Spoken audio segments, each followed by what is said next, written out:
Good morning, New Life, and welcome to Church Online. We are so glad that you're here. Whether you're watching on Facebook or YouTube or another platform, we're glad to see you. If you are watching on Facebook, be sure to like, comment, and share this post. That will get us interacting with more people and let us know that you are here. If this is your first time here, you can go to the comments below and click on the link that will take you to our digital connection card. On that card, you'll be able to let us know that you watched for the first time, and we'll send you a free mug and an Andy's card just to say thanks for checking us out. We'll also make a donation to Victory Mission in your honor, just for letting us know that you were here today. If you're a new lifer and you have a need in this season, we want to be able to help you. So if you'll go to nlspringfield.com/coronavirus, we will be able to know what your need is. You can let us know if you have a prayer request or if there's something else that you need from us, and we'll get in contact with you and try to meet that need in whatever way that we can. Also, if you're a regular new lifer, be sure to be checking Facebook during the week. We'll let you know what our schedule is during the week. While we're not doing a lot of things in our building or anything in our building right now, we are doing a lot online, and so we want to keep you informed. We'll also send you an email every Monday morning with a schedule for the week. We're so glad that you're here today. We can't wait to worship with you today, so make sure you have your Bible and your coffee ready. We'll help you know Jesus better.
Your heart be troubled. Hold your head up, eyes on fear, no evil. And fix your eyes on this one truth: God is madly in love with you. Take courage, hold on, be strong. Remember where help comes from.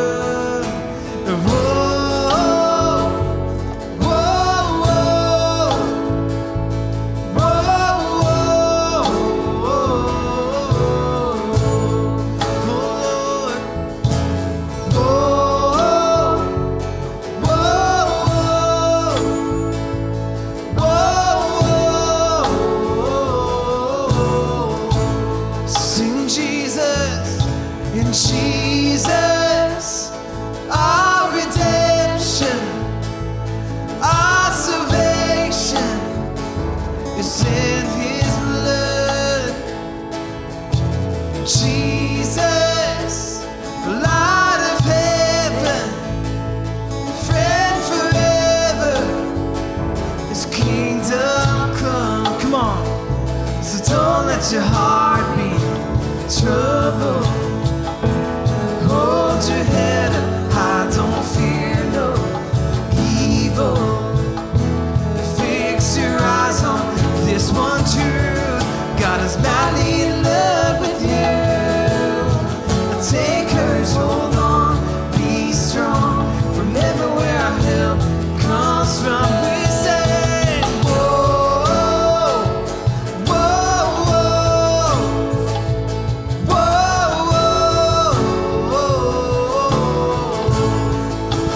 you heavens, let the praise go up as the walls come down. All creation, everything with breath, repeat the sound. All his children, clean hands, pure hearts, good grace, good God. His name is Jesus. Swing wide, all you heaven, let the praise go up as the walls come down. All creation, everything with breath, repeats the sound. All his children, clean hands, pure hearts, good grace, good God. His name is Jesus. Oh, swing wide, all you heaven, let the praise go up as the walls come down. All creation, everything with breath repeats the sound. All his children, clean hands, pure hearts, good grace, good God. His name is Jesus. Oh, in whoa, whoa,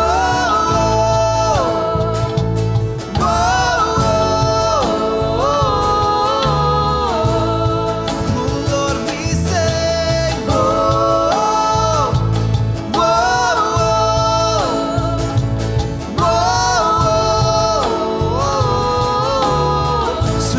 Swing wide, come on. Swing wide, all you heavens, let the praise go up as the walls come down. All creation, everything with breath repeats the sound. All the children, clean hands, pure hearts, good grace, good God. His name is Jesus. We sing Jesus, Jesus. Our redemption, Yeah. Our salvation is in his blood. Jesus, light of heaven, a friend forever, his kingdom come. Yeah. Hallelujah.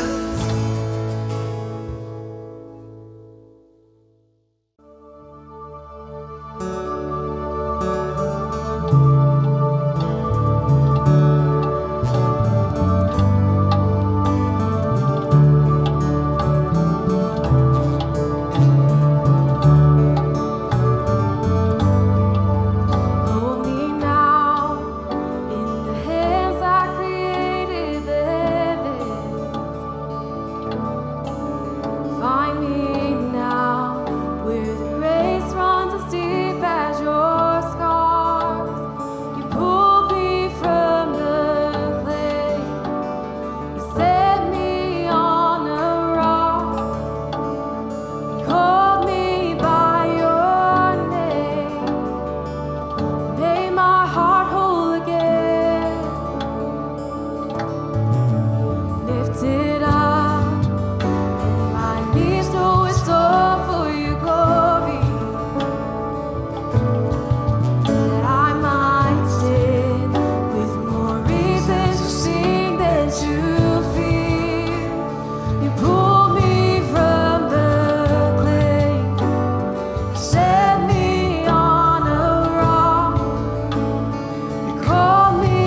this morning.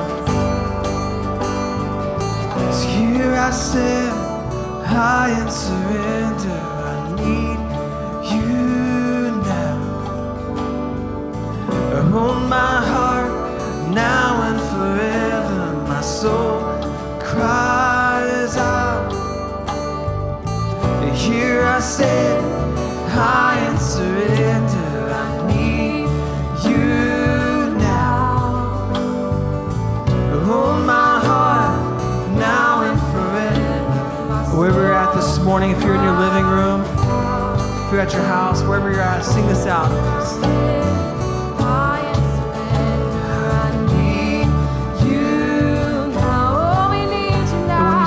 Words, declare them this morning. Come on, with your family, declare them. Here I stand, high in surrender. I need you. Come on, New Life, sing it out. Come on. Hold my heart now and forever. My soul. Once I was broken, 'cause once I was broken.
Good morning and welcome to Church Online with New Life Church. We are so glad that you're here, and if this is the first time you have ever tuned in with us, we're especially glad that you're here, and we would love to send you a gift. So if you will go to our website, nlspringfield.com, and click on the New Here tab, we'll ask for a little bit of information, and then we'll send you an Andy's gift card just to say thanks for checking us out today.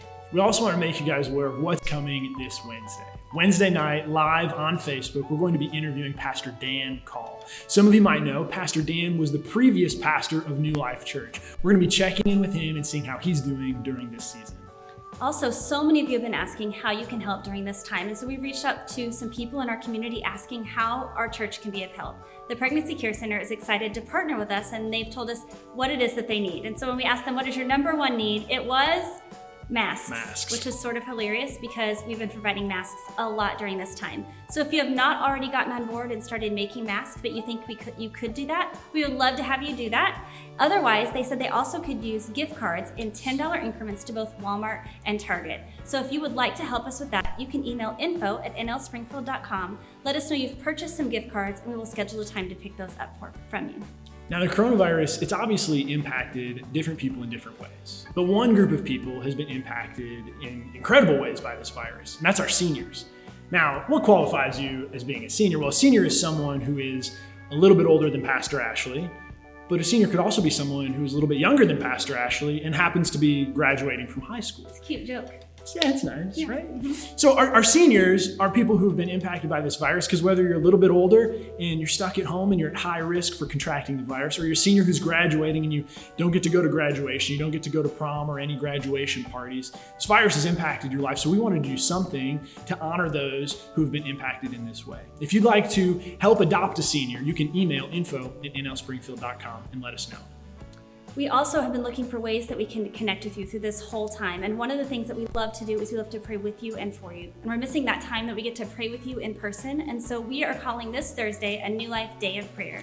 So if you would like to email, again, info@nlspringfield.com with any prayer need that you have, we're going to put together a document. And on Thursday, we'll post that on our New Life Prayer and Life page. And we would love it if we could all be praying for those needs together. That will help us to feel like a community and also help to back people in prayer for things going on in their lives. The coronavirus has also changed everything about the way we do church. We can't meet in person, we can't have events, and it's also changed the way people give at the church. Most of it's now giving online, and what we wanted to do is give you guys a picture of how this virus has impacted our giving over the past 10 weeks.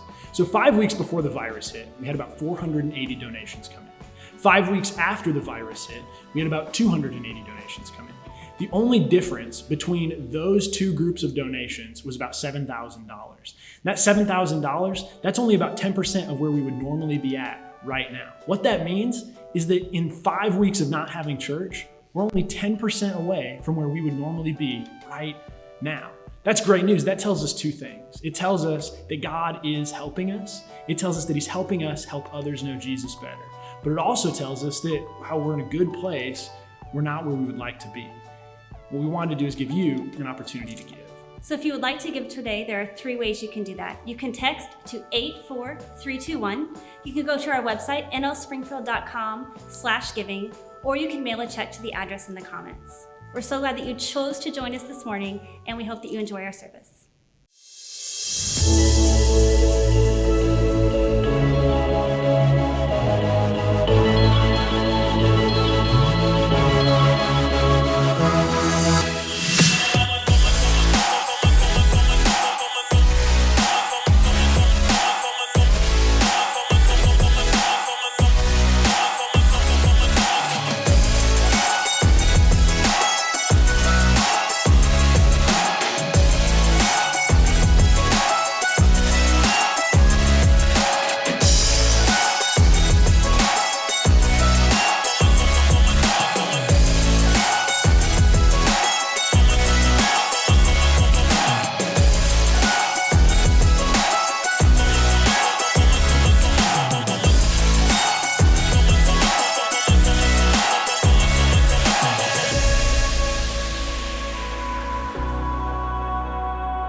Well, good morning, New Life. Hopefully you're doing all right.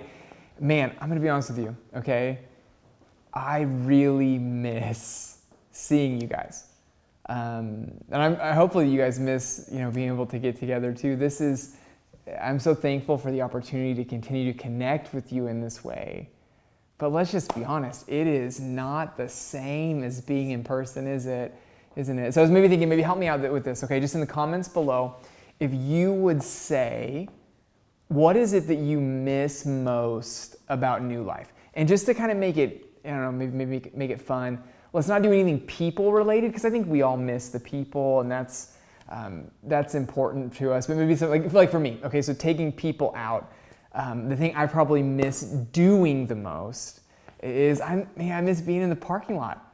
I miss seeing when you guys wash your cars and waving at you as you come in, and when I do that outside on Sunday morning, my neighbors look at me weird. So I miss seeing you guys. I miss seeing here, and we're hopeful that we'll be able to turn this corner soon. And when we do, man, I tell you what, we are going to have a great service. But let us know in the comments below what you miss. Maybe it's the coffee, maybe it's the stickers for your kids, maybe it's the songs or the handouts, or whatever the case might be. We'd love to hear that as we dive in. But what we're going to do this morning is we're actually going to go back into the book of Ecclesiastes. And as a teaching team, as we were talking about it, we were trying to figure out what to do as we lived in this season of how do we respond and what do we talk about during COVID-19. And as we started looking ahead in the book of Ecclesiastes, we realized that the author of Ecclesiastes, a man named Solomon, he speaks to issues, honestly, that the book of, that we're facing today. And even the text that we're using today, it's almost eerie how much it talks to what we are currently facing.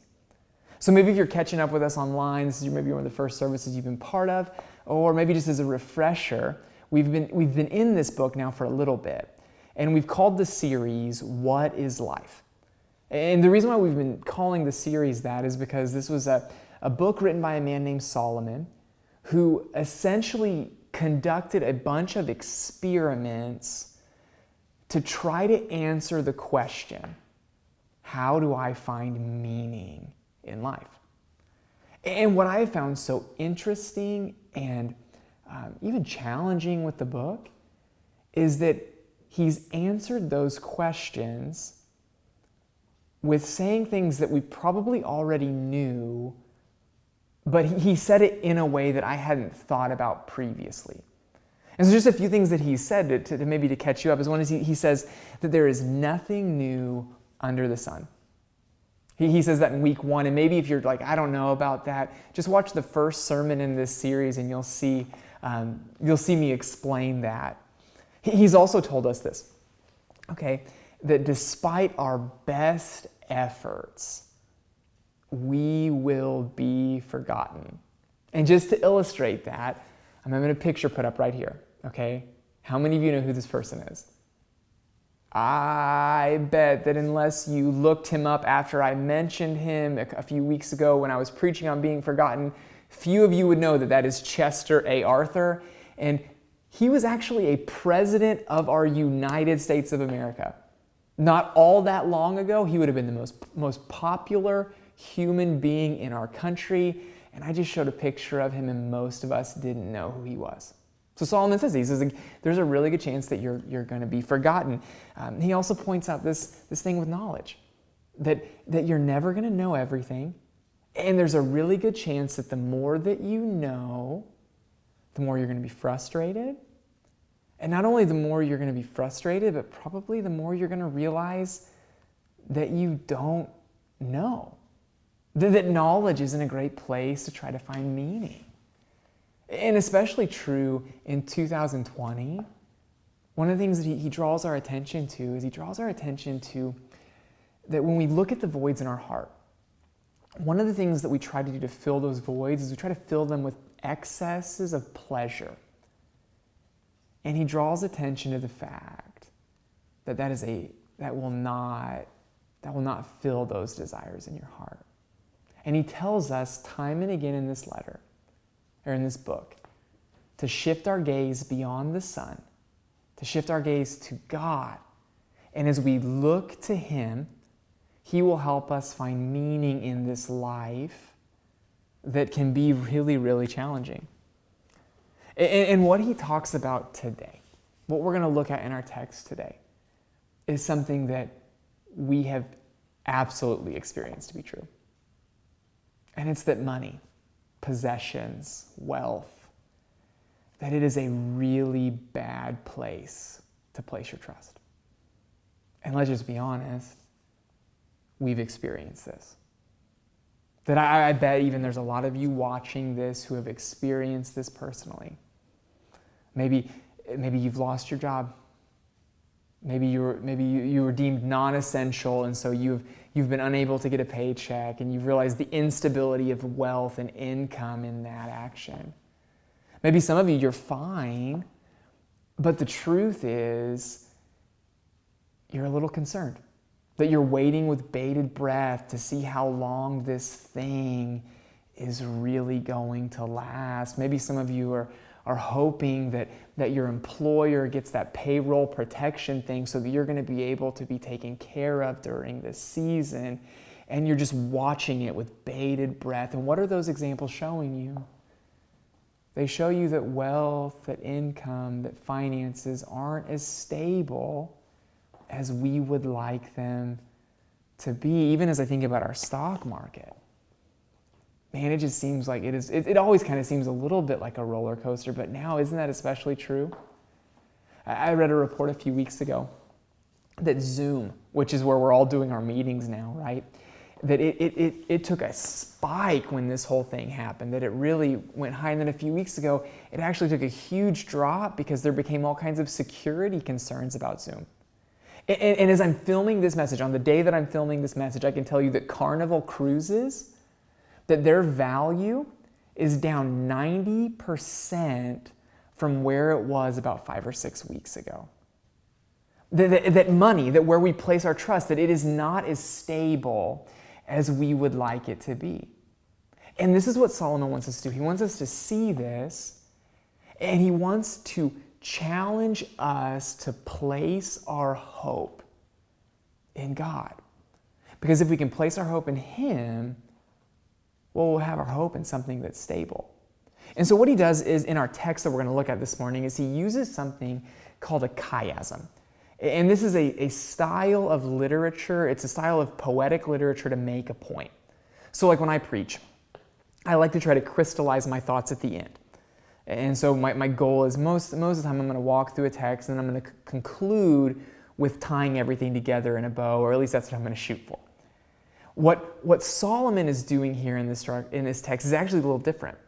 He makes his strongest point in the middle, and he uses the beginning and the end to repeat themselves to draw your attention to the middle. I actually have an image of kind of how he does this here. So he'll start off this text in chapter 5, verses 8 through 12. And he's going to help you see that the love of money is a sad investment. And he actually concludes this portion of Scripture in chapter 6, verses 7 through 9 by making the same point, just in a little bit of a different way. But as he moves along, what you see as it's kind of climbing up the chiastic structure is he helps us see that not only is it a sad investment, but in verses 13 through 17, he shows us that the love of money is a bad investment. And then he shows us that again in chapter 6, verses 3 through 6. And it's all meant to crescendo, to reach a pinnacle with helping us see in the very middle, in verses 18 through 20, that trusting in God is a wise investment. That the point of this text is to draw your attention to ask yourself, okay, what do I trust? And what Solomon is doing is he wants you to learn from his mistakes. He wants you to learn that there's something more stable to trust than money. And hear me, Solomon's a guy who can make that claim. He's a guy who in his day, he attained everything that a person could attain. He knew what it was like to be at the top. He knew what it was like to accumulate. And he's saying, it's sad. He's saying that's not a wise way to spend your life. That this isn't someone writing from a perspective, looking at someone who has a lot, saying, how horrible is it that they have a lot? No, this is someone who's saying, I have attained it all, and it wasn't what I thought it would be. And just so we're clear, he's not saying that having a lot is bad. That he's saying trusting in more, letting your hope run to a place where you long for and desire more. He's saying that is the issue. That it is perfectly great to have a lot and be content with it. He would say that it's actually wicked to always be longing for more. That it's not a matter of possessions or accumulation as much as it is a matter of your heart. So as we talk through this text today, this is as good a time as any to look at your heart and say, where are these things true of me? So let's look at the first point that he makes. The first thing that he wants you to see is he wants you to see that the love of money is a sad investment. And he starts in chapter 5, verse 8. Look at this. It says, you see in the province the oppression of the poor and the violation of justice and righteousness. When you see this, don't be amazed at the matter, for the high official is watched by a higher, and yet there are higher ones over him. But this is gain for a land in every way, a king committed to cultivate fields. So the reason why this is sad, the reason why this would illustrate a sad investment, is that what Solomon is talking about here is he's talking about the byproduct of a love of money. And when people love money, when people in authority love money, that what he's talking about, it shouldn't surprise us when that happens. When you see people in power loving money, what you're going to find is you're going to find oppression. You're going to find people getting exploited. You're going to find a lack of justice. Because a love of money does not cultivate the opposite of those things. And even as I think about this season, man, what are the stories that warm our hearts? There's stories when we see people be selfless, make sacrifices, love other people more than they love possessions, more than they love money. I came across this story about Bob Kraft, the owner of the New England Patriots. And if you're a Patriots fan, you're going to love this. And if you're not, you're going to hate it because he does something really good. That I found out that he discovered that they needed masks in Massachusetts. And the only place that he could find them was China. And he also found out they needed masks in New York. So what he did was he worked with the Chinese government to arrange to go to China, and he picked up 1.4 million masks to protect the healthcare workers in Massachusetts. And it wasn't just for his state either, but he also picked up an additional 300 for the healthcare workers in New York. And what I found so cool about the story was the plane that he used to do it.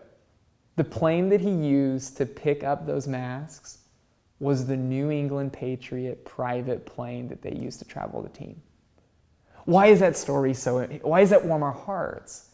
It's because you're looking at because it's a story about someone who has a lot, and he's using what he has to bless people. That he's using what he has to show people love. That at least in that action, it doesn't appear that he loves money, but he loves people. And that's the kind of thing that we celebrate. And what Solomon is saying is he's saying, when people love money more than people, you see bad things happen. And then he goes on to help us see why this can be an unwise investment, why this can be a sad investment. Look at this in verse 10. He says, the love of money, he who loves money will not be satisfied with it, nor he who loves wealth with his income. This is also vanity. In verse 11, he says, when goods increase, they increase those who eat them. But what advantage has their owner but to see with his eyes? This is in chapter 5, verses 10 and 11. And then he goes on a little bit later in chapter 6, and he says essentially the same thing, but look at it. He says, all the toil of man is for his mouth, yet his appetite is not satisfied. Like, there's never going to be a moment where you're going to eat and you're going to say, like, I'm full, I'm done, that was enough. No, your appetite, you continue to be hungry. He says, for what advantage has the wise man over the fool? And what does the poor man have who knows how to conduct himself before the living?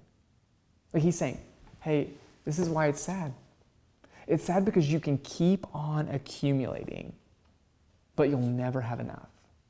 That if it's about loving stuff, if it's about more, there's never going to be a moment where you are going to have it all.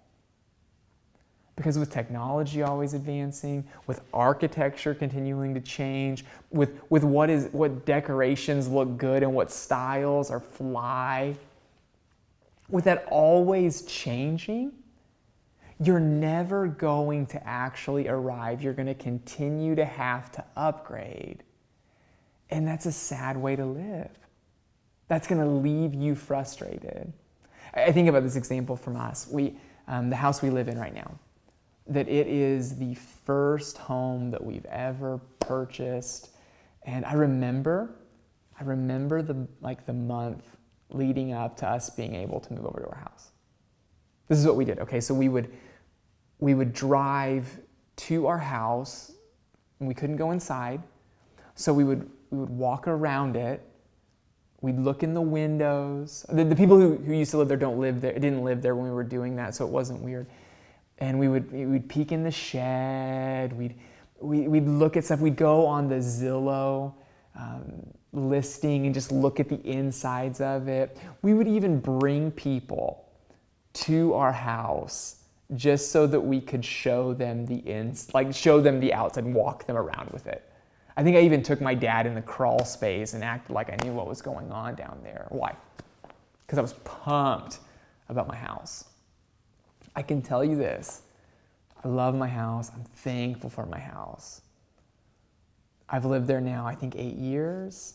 I don't think about my house the same way. That when I think about my house, actually, I'm going to show you just a couple pictures of things that I think about in my house. Okay, first off, there's this crack that's in my bedroom.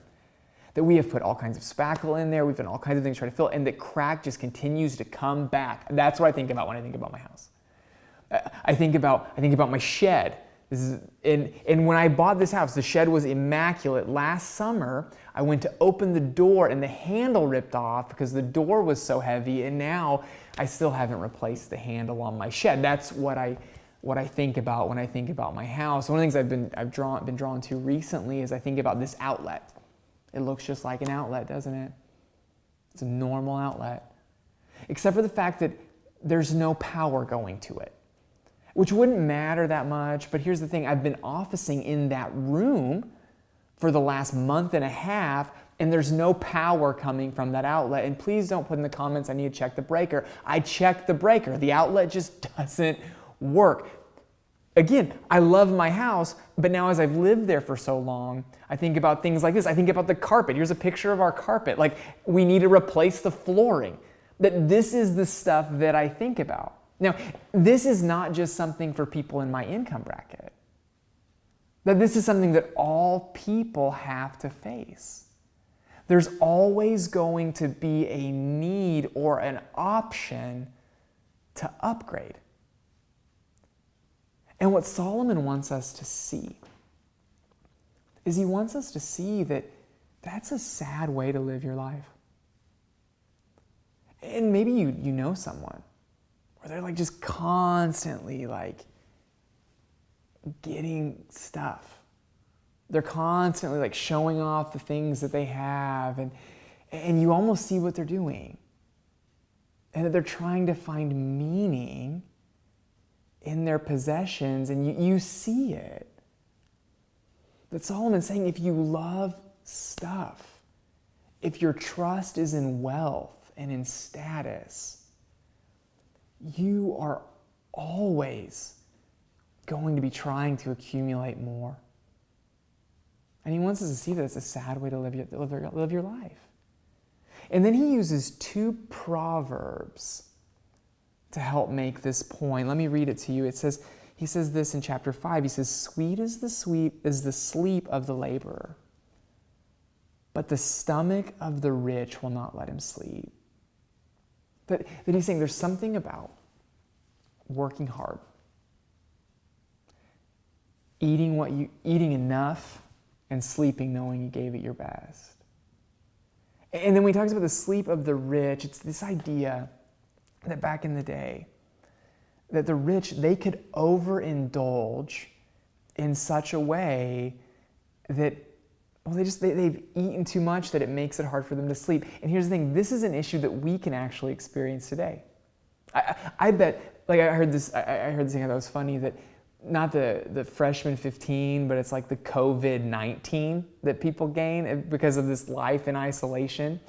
And it's this idea that comes with where if you've ever eaten too much cake before you went to bed and you woke up with a stomachache, back in Solomon's day, the worker didn't have that type of access to food, so that would have been something they wouldn't have been able to do. And so Solomon's saying there's something good about having enough and living enough. And then he gives another proverb.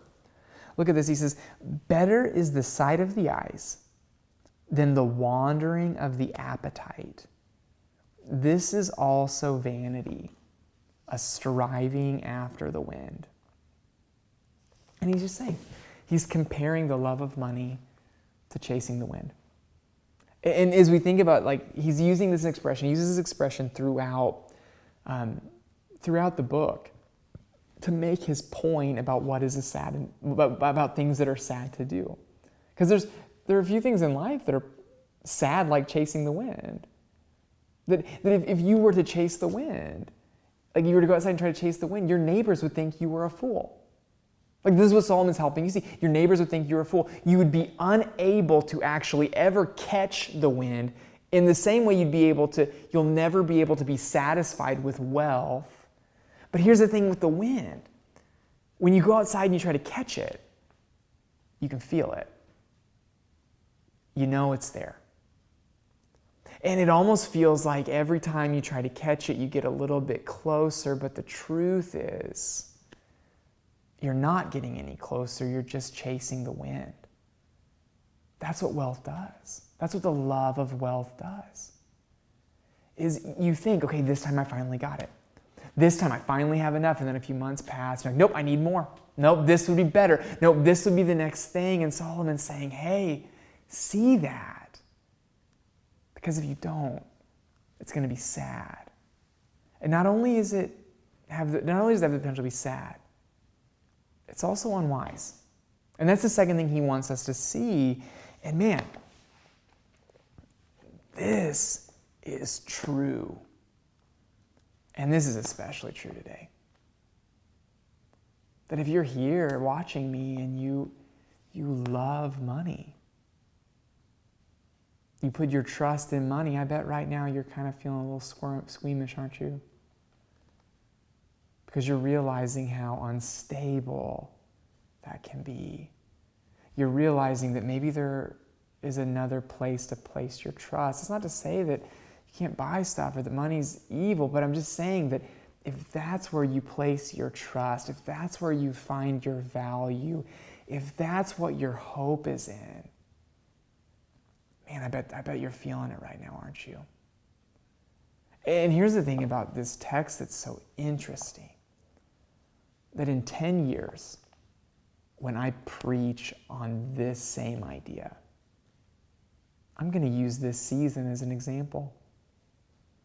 Because if this season has shown us anything, it has shown us that the love of money is not a wise place to place your trust. I mean, look at what he says. Look at this in Ecclesiastes 5. He says, "This is a grievous evil that I've seen under the sun. Riches were kept by their owner to his hurt, and those riches were lost in a bad venture. And he's the father of a son, but he has nothing in his hand.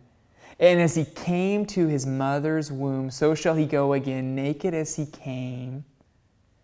And he shall take nothing for his toil that he may carry away in his hand." Now, he says the same idea a little bit later in Ecclesiastes 6, 1 through 6, and you can check that out on your own.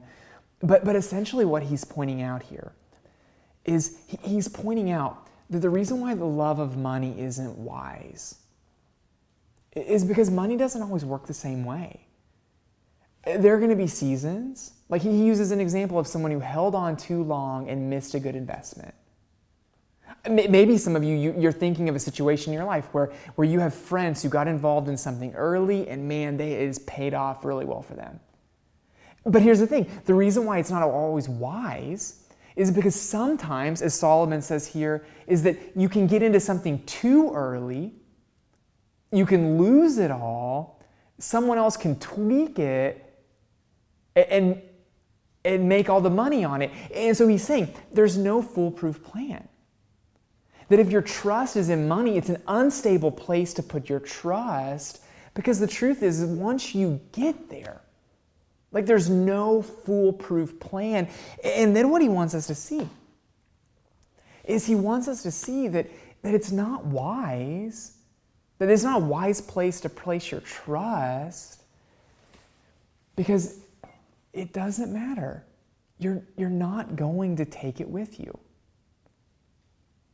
That you work super hard, that you accumulate all of this stuff that requires lots of work, and at the end of your life, you're not going to enjoy it.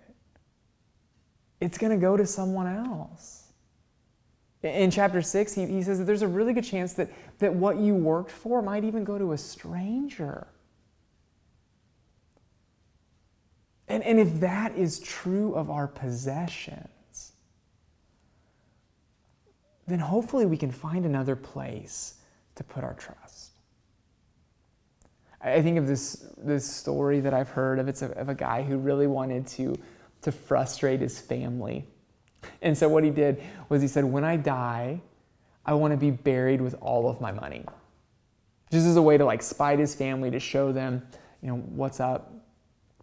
And so his family, they're like, okay, you can be buried with all your money. They wrote him a check and they kept the cash. And it's like this, you can't take it with you. The goal of life isn't to be the one who dies with the most toys, because at the end of the day, there comes a point where you can't play with those toys anymore. But what Solomon helps us see is he sympathizes with those who feel that way. Because oftentimes when you work hard. You want to enjoy what you have. And there's something inside of us that just hopes, like, surely we can do more with this because of how much we put in to get it. I love this verse of how he describes work. In chapter 5, verses 16 and 17, look at this. He says, this is also a grievous evil. Just as he came, so shall he go. And what gain is there to him who toils for the wind?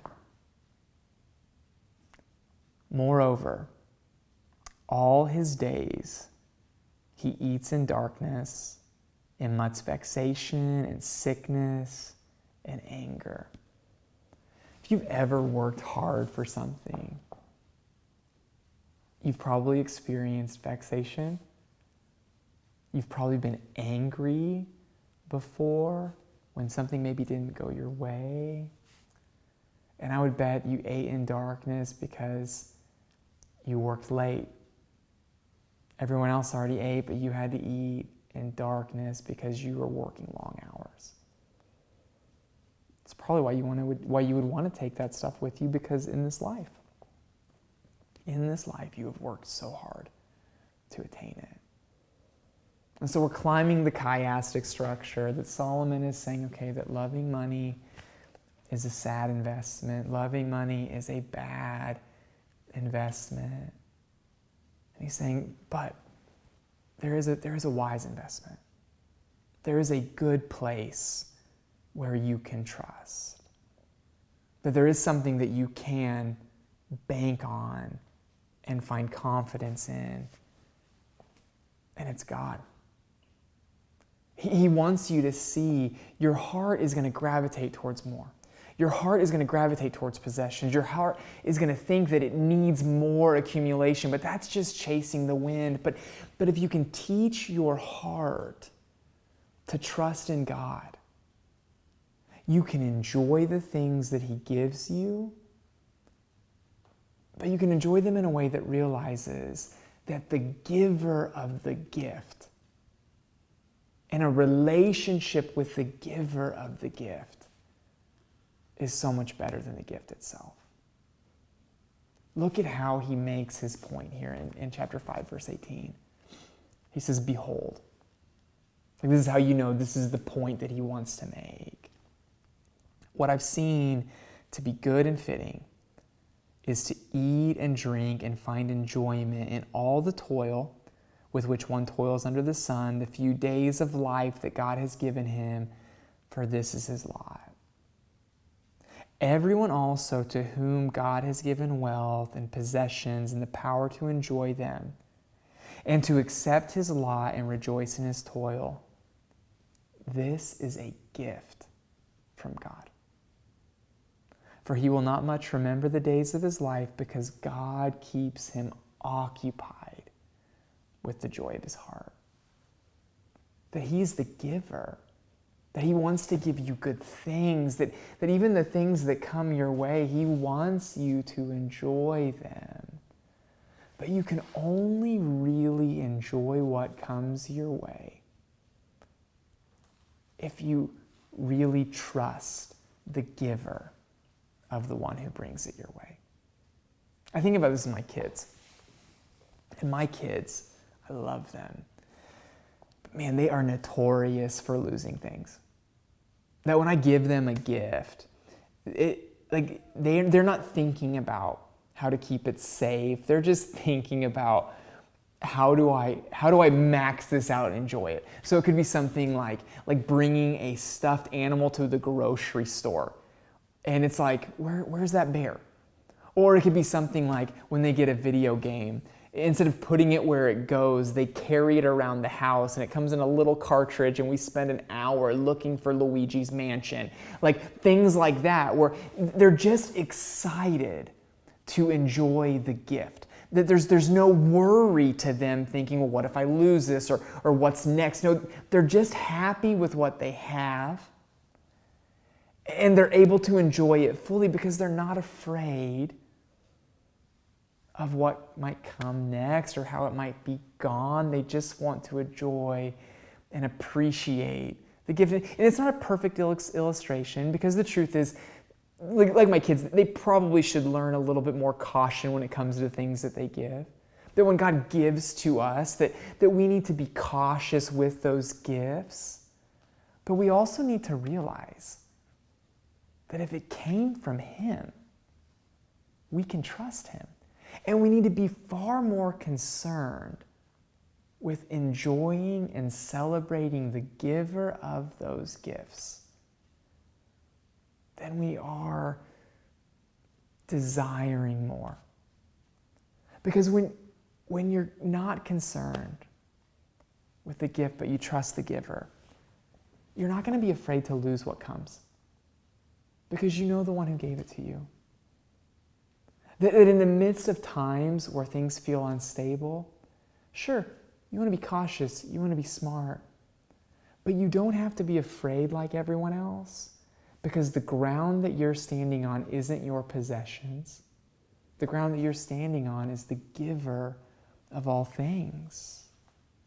And truthfully, when your trust is in the giver, when your desire is to develop a relationship with the giver, in your life, what you're going to experience is you're going to experience that He's good. And when you're gone, you're not going to be so concerned with taking what you leave behind with you, because you know the place that you're going is going to be so much better than the place you're leaving behind. And that doesn't matter who you are or what you have.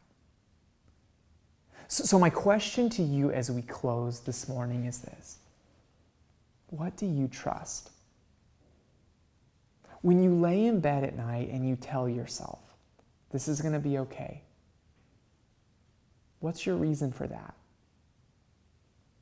Is it something like, well, the economy always rebounds? Is that it? Is it, well, I think that we're going to have enough to get us, like what is the thing that gives you confidence? What Solomon wants you to see is he wants you to see that God can give you that confidence.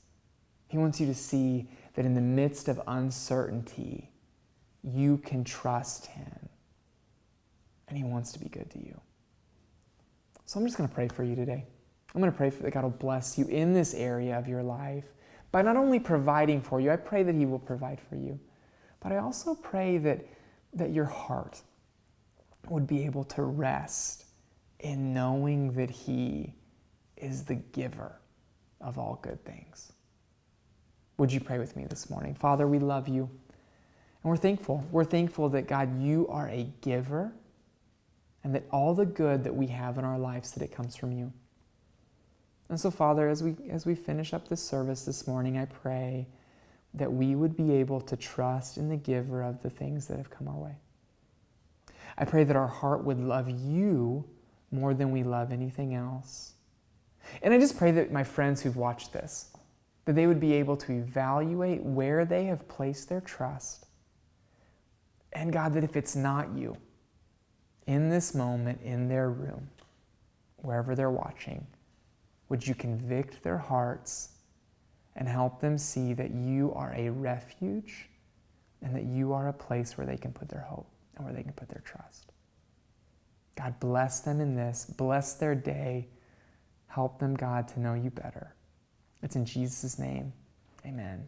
Amen. Hey, I love you guys. I look forward to seeing you again next week. Thank you for joining us for service today. If you would like to keep up with us all week long, make sure that you follow us on Facebook. Also, check your email regularly. If you're not receiving emails from us, you can go to info@nlspringfield.com and let us know, and we'll get you added to the list. If you'd still like to give, there are 3 ways that you can do so. The first one is to text 84321. The second one is to go to our website, nlspringfield.com, and click on the Give tab. Or you can mail us a check to 776 West Farm Road 186, Springfield, Missouri 65810. And if you made a decision for Christ today, or if you wonder what your next steps are in your faith journey, we want you to text that to 62488 and we'll get in contact with you. We hope that you have a great week.